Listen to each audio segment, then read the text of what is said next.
आता आपण आहोत पुणे नाशिक राष्ट्रीय महामार्गावरील आंबेठाण चौकामध्ये. चाकणच्या आंबेठाण चौकाच्या लगत रस्त्यावरील पावसाचं पाणी वाहून जाण्यासाठी तयार करण्यात येत असलेल्या ड्रेनेज लाईनचे काम गेली 6 महिन्यापासून बंद होते. तुम्ही आता पाहू शकता माझ्या या बाजूला काम बंद होते. त्यानंतर LS मराठीने याबाबत स्थानिकांच्या प्रतिक्रियांसह बातमी प्रसिद्ध केली होती. त्यानंतर संबंधित प्रशासनाला खडबडून जाग येऊन संबंधित प्रशासनाने कामाला वेगाने सुरुवात करत पुन्हा एकदा काम प्रगतीपथावर असून येणाऱ्या काही दिवसामध्ये काम पूर्ण होऊ शकतं अशी अपेक्षा व्यक्त करत सामान्य नागरिक व्यक्त करत आहेत. तरी आपल्याशी बोलण्यासाठी इथे स्थानिक नागरिक आहेत, त्यांना विचारूया की काय आहेत परिस्थिती सध्याच्या कामाची.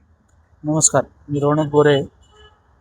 LS मराठी चॅनलने काही दिवसापूर्वी ज्यावेळी या रस्त्याची आणि ड्रेनेजची दुरावस्था झाली होती, सगळं संपूर्ण खोदकाम करून काम अपूर्ण परिस्थितीत 6 महिने पडलं होतं.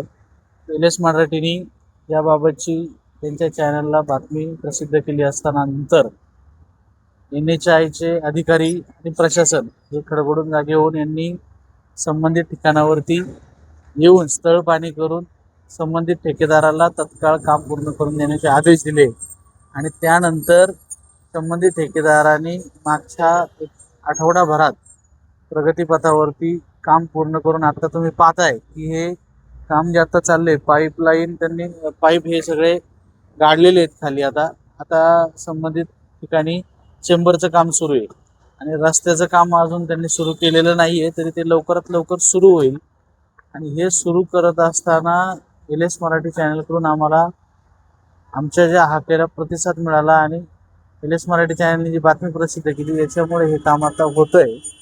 तरी LS मराठी चॅनलचे धन्यवाद व्यक्त करतो आणि लवकरच काम पूर्ण होण्याची अपेक्षा करतो. धन्यवाद. एकंदरीतच काम लवकरात लवकर पूर्ण व्हावं अशी अपेक्षा स्थानिकांकडून व्यक्त केली जात आहे. LS मराठीसाठी चंद्रकांत मांडेकर, चाकण, पुणे.